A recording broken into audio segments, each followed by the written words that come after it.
ایک بار کا ذکر ہے کہ ایک چھوٹے سے گاؤں میں جو ہرے بڑے پہاڑوں اور جنگلات کے بیچ واقع تھا، ایک نوجوان لڑکی عائشہ رہتی تھی۔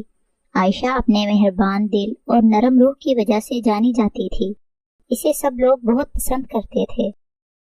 ایک دن جب عائشہ اپنے گاؤں کے قریب کھیتوں میں کھیل رہی تھی، اس نے قریب کے ایک درخت سے نرم چڑچڑاہٹ کی آواز سنی۔ تجسس میں آ کر وہ دیکھنے گئی اور ایک چھوٹے زخمی پرندے کو زمین پر پڑا پایا۔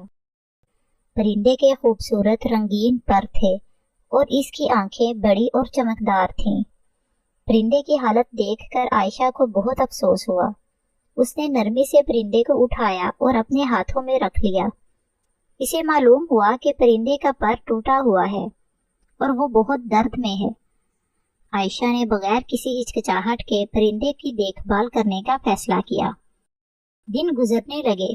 عائشہ نے پرندے کی محنت سے دیکھ بھال کی، اسے دانے اور پانی دیا اور نرمی سے اس کے پر کو باندھا۔ پرندہ عائشہ پر مکمل بھروسہ کرتا تھا اور جب بھی وہ قریب آتی خوشی سے چڑچڑاتا۔ ہفتے گزرتے گئے اور پرندے کا پر ٹھیک ہو گیا اور وہ آخر کار اڑنے کے قابل ہو گیا۔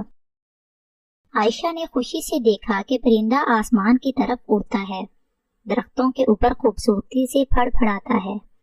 اسے معلوم تھا کہ پرندے کے لیے اپنی قدرتی رہائش کی طرف واپس جانے کا وقت ہے، لیکن اسے افسوس ہوا کہ وہ اسے جانے دے رہی ہے۔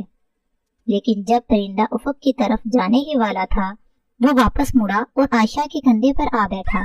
اس نے زور سے چڑچڑایا جیسے کہ شکریہ کہہ رہا ہو، اور پھر اپنے جھنڈ میں شامل ہونے کے لیے اڑ گیا۔ عائشہ نے مسکرا کر پرندے کو غائب ہوتے دیکھا۔ اسے پتا تھا کہ اس نے زندگی بھر کا ایک دوست بنایا ہے اور ان کے درمیان جو بندھن تھا وہ ہمیشہ برقرار رہے گا، چاہے وہ کتنے ہی دور کیوں نہ ہو۔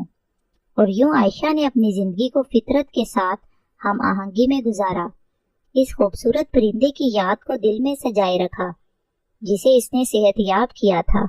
اسے معلوم تھا کہ اس کی محبت اور شفقت ہمیشہ انوکھے طریقے سے واپس ملے گی۔